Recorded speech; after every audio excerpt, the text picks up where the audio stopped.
नमस्कार प्यारे विद्यार्थियों, भूगोल विषय की ऑनलाइन क्लास में आप लोग लेसन 2 जिसमें विश्व की प्रमुख जनजातियों का अध्ययन हम कर रहे हैं लगातार पिछली क्लासों से। आज की क्लास में हमारा जो टॉपिक है वो है भील जनजाति। से पूर्व 3 जनजातियों का अध्ययन हमने किया। संथाल एवं गोंड जनजाति के बाद तीसरी सबसे बड़ी जनजाति के रूप में भारत में विद्यमान है भील जनजाति। भील जनजाति जिसका लंबा इतिहास रहा है, पुराणों में, ग्रंथों में इनमें उल्लेख मिलता है। इनसे जुड़े हुए कई वाक्यांश भी हम लोग सुनते हुए आए हैं। वैसे भील शब्द जो है इसकी उत्पत्ति बीलू शब्द से मानी गई है। बीलू शब्द का तात्पर्य तीरंदाज। जो भील शब्द है, बीलू शब्द है, इस बीलू का तात्पर्य तीरंदाज माना गया है, अर्थात धनुर्धारी। संस्कृत भाषा का ये भीलू शब्द है जो एक अपभ्रंश से निर्मित हुआ है। इतिहासकार भील लोगों को वध करने वाले, मारने वाले, तीर कमान की सहायता से आखेट करने वाले लोगों के रूप में भी इन्हें पहचाना है। राजस्थान के अंतर्गत महाराणा प्रताप जो एक वीर साहसी सम्राट हुए हैं, उनके साथ में भील जनजाति ने लंबा संघर्ष किया, उनका साथ दिया मुगलों के साथ लड़ने में। इतिहास में भील लोगों को इनकी उत्पत्ति एवं जीवन संघर्ष को लेकर के कई कहानियां लिखी गई हैं।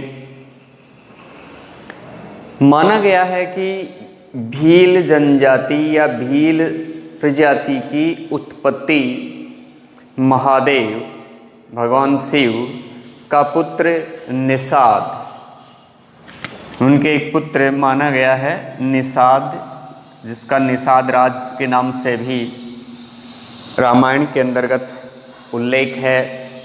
निषाद राज ऐसा माना गया है कि निषाद राज ने एक बार भूलवश भगवान शिव के बैल जो नंदी है उसको मारा गया और भगवान शिव ने उसके उपलक्ष्य में दंड स्वरूप निषाद को जंगलों में निर्वासित कर दिया गया था। जंगलों में जब ये निर्वासित अवस्था में थे तो इनसे भीलों की उत्पत्ति मानी गई है। भीलों का संबंध रामायण काल में माँ सबरी के रूप में भी, जिसने वन आगमन के दौरान भगवान राम को बेर खिलाए थे, ऐसा ही एक वाक्यांश एकलव्य जो महाभारत कालीन धनुर्धर हुआ, उसका संबंध भील जाति से माना गया है। ये अच्छे तीरंदाज होने की वजह से खेल की दुनिया में भी भीलों का एक अच्छा खासा स्थान और वर्चस्व रहा है। हम अपने बिंदु भील जनजाति की उत्पत्ति, इनका निवास क्षेत्र, इनके क्रियाकलाप, इनका समाज, संस्कृति, इन सब बिंदुओं को लेकर के हम अध्ययन करने जा रहे हैं। सबसे पहले देखते हैं भील जनजाति का भारत में निवास।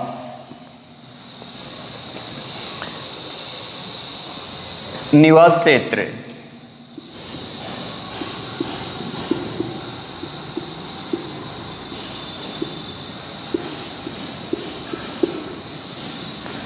भील दुर्गम और निर्जन पर्वतीय क्षेत्रों के अंतर्गत निवास करने वाली एक जनजाति है। तो ये मुख्यतः अरावली, जो राजस्थान के अंतर्गत है, विंध्याचल,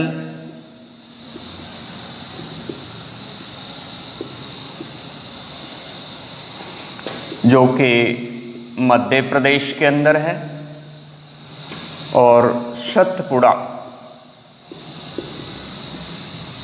जो गुजरात में है।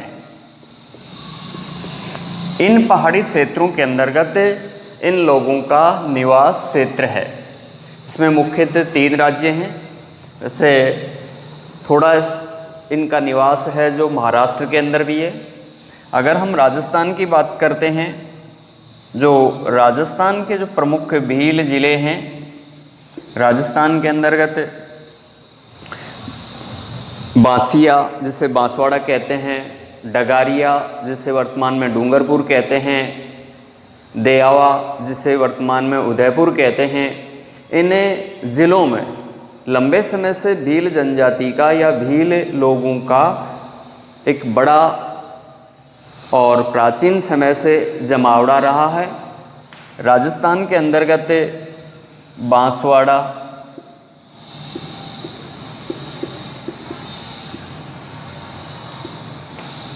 उदयपुर,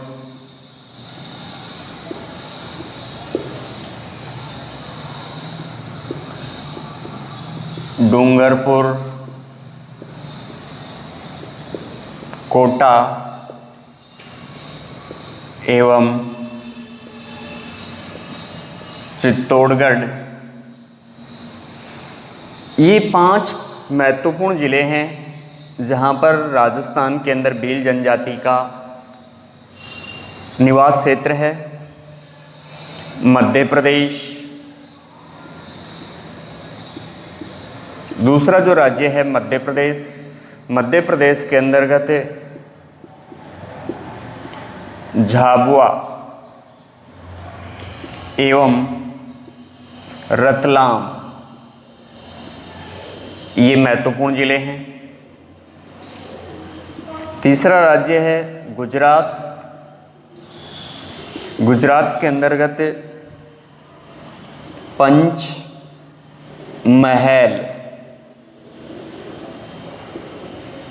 बड़ोदरा और दाहोद, ये महत्वपूर्ण जिले हैं। चौथा जो भीलों से संपन्न जो राज्य है वो है महाराष्ट्र, और महाराष्ट्र के अंतर्गत इनका जो निवास क्षेत्र है वो औरंगाबाद,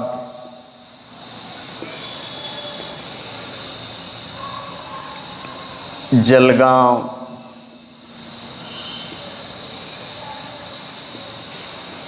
अहमदनगर,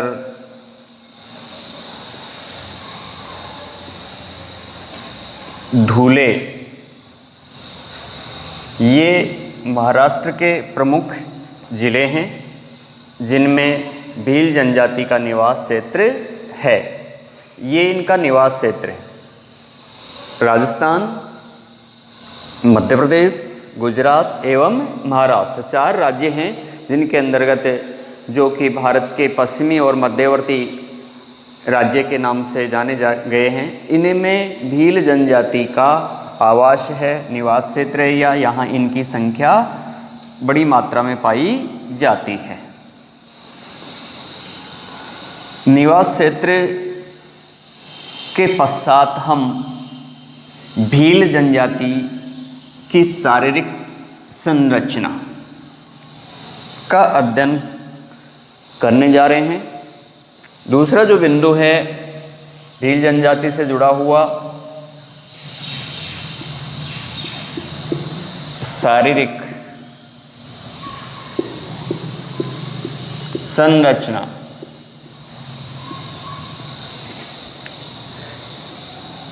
भील जाति के लोग मुख्यतः नाटे कद के,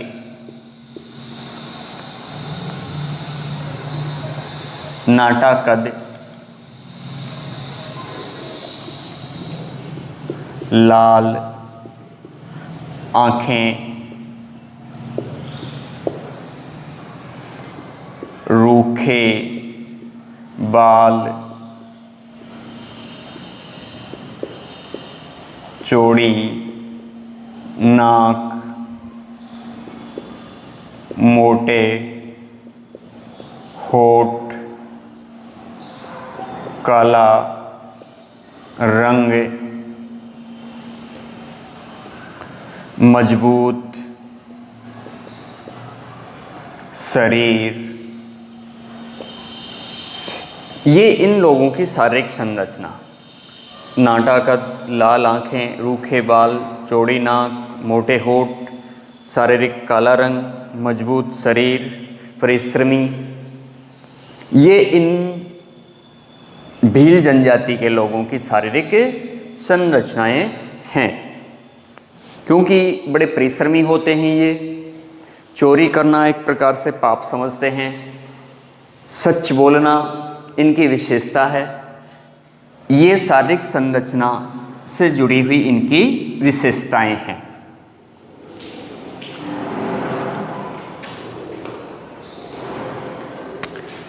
तीसरा महत्वपूर्ण बिंदु जो है आर्थिक क्रियाकलाप।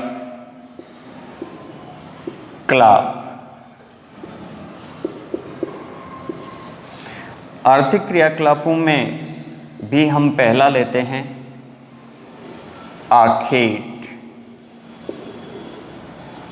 एवं संग्रह।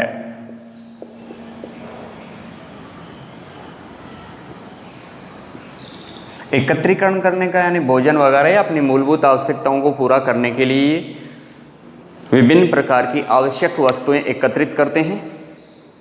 आखेट शिकार करना, प्रारंभिक समय से ही तीरंदाज रहे हैं, अच्छे निशानेबाज हैं, दूर से ही ये विभिन्न जंगली जानवरों का शिकार कर लेते हैं। शिकार के द्वारा अपनी आजीविका चलाते हैं। वर्तमान समय के अंतर्गत ये लोग शिकार की बजाय भोजन संग्रह या आवश्यक वस्तुओं का संग्रह करने पर ज़्यादा ध्यान देने लगे हैं, क्योंकि भील पहाड़ी क्षेत्रों में निवास करते हैं जहाँ पर विभिन्न प्रकार की वनस्पति, या यूँ कह सकते हैं कि भारत की 1/3 वनस्पति का जो आवरण है वो भील जनजाति के क्षेत्रों में है।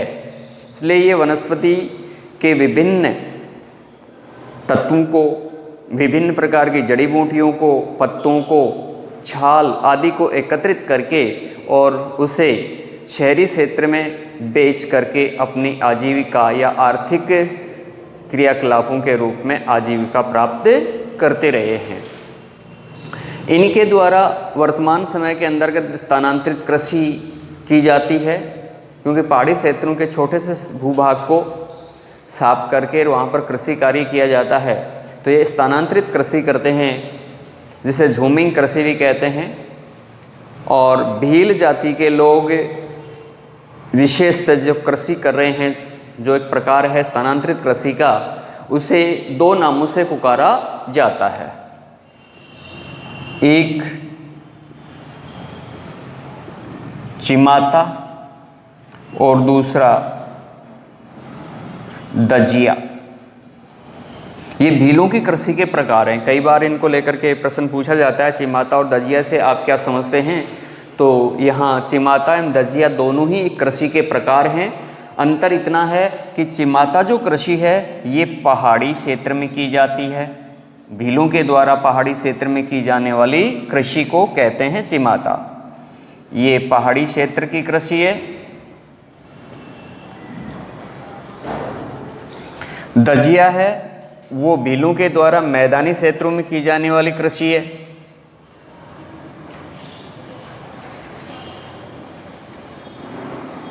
मैदानी क्षेत्रों की कृषि है।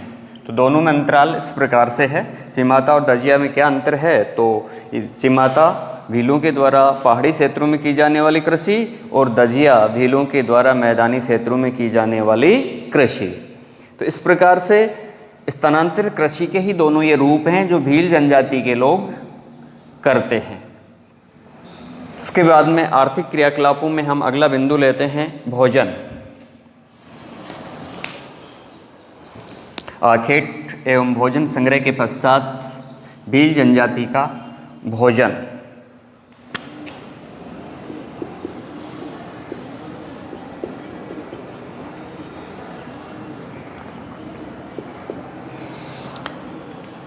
भील जनजाति के लोग स्थानांतरित कृषि करते हैं और स्थानांतरित कृषि मुख्यतः यहाँ पर मक्का की जाती है।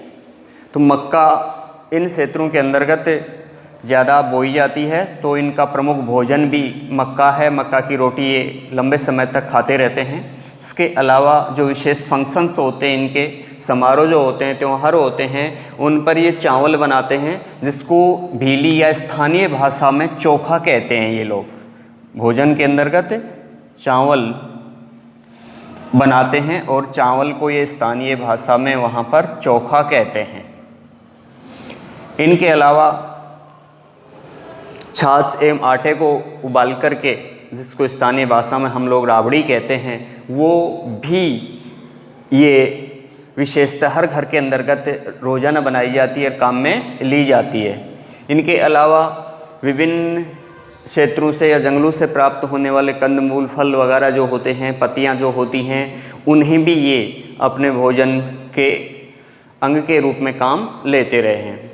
जब जब भी कोई विशेष उत्सव या त्यौहार होता है तो ये लोग सभी एकत्रित हो करके, और एक महुआ जो एक राजस्थान का कल्प वृक्ष है, उसके द्वारा निर्मित शराब का इस्तेमाल करते हैं। या महुआ से बनी हुई शराब विशेषतः ये लोग काम में लेते हैं। इसके बड़े आदी हैं ये लोग। महुआ से बनी शराब का सेवन करते हैं ये।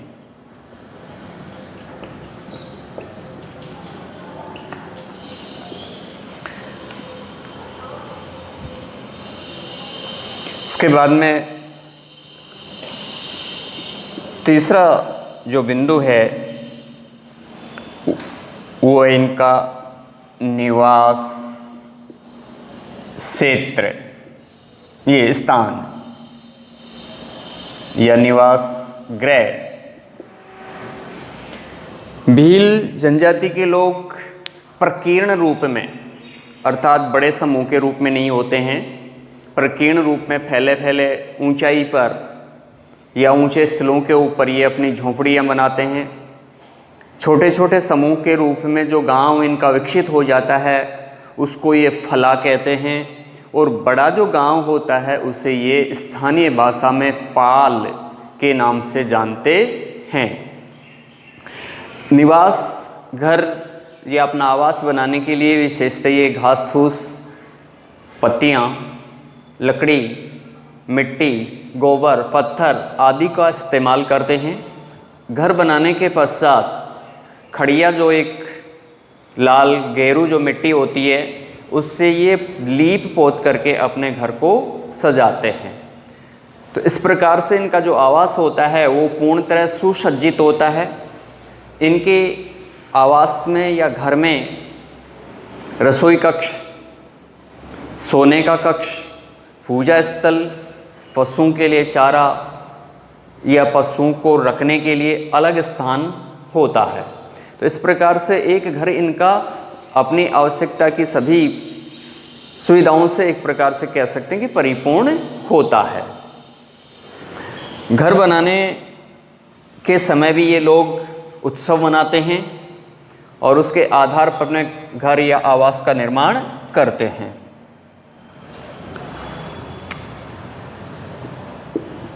चौथा बिंदु है औजार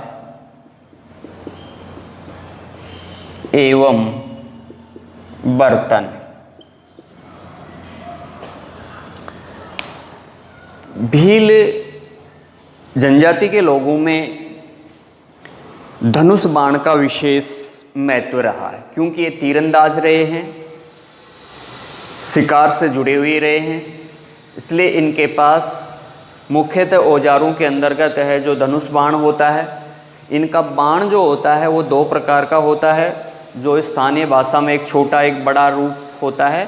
छोटे रूप के बाण को ये रोबदो और बड़ा बाण जो होता है उसको हरिया के नाम से जानते हैं। इन नामों से ये पुकारते हैं। अधिकांशतः जो अपने औजार होते हैं ये स्वयं ही निर्मित कर लेते हैं, या स्थानीय स्तर पर जो लोहार लोग होते हैं, लोहे का काम करने वाले, उनके द्वारा ये निर्मित करवा लेते हैं। कृषि कार्य में काम लिए जाने वाले औजारों के अंतर्गत कुदाली, फावड़ा, हंसिया, दराती जैसे औजार जो होते हैं वो भी ये लोग स्थानीय कारीगरों के द्वारा निर्मित कर लेते हैं। इसके अलावा जो बर्तन होते हैं उनमें ये एल्यूमिनियम के बर्तन विशेषतः काम में लेते हैं, और साधारण से इनके पास बर्तन होते हैं, कम बर्तन होते हैं, जिससे कि स्थानांतरण करने में इनको आसानी रहती है। तो ये इनके औजार एवं बर्तन से जुड़ी हुई बात। इसके बाद में हम इनके वस्त्र, इनके भोजन और ये वस्त्र और समाज और संस्कृति जैसे बिंदु हैं, इनका हम अगले अध्याय के अंतर्गत अगले पीरियड के अंतर्गत हम इनका अध्ययन करेंगे।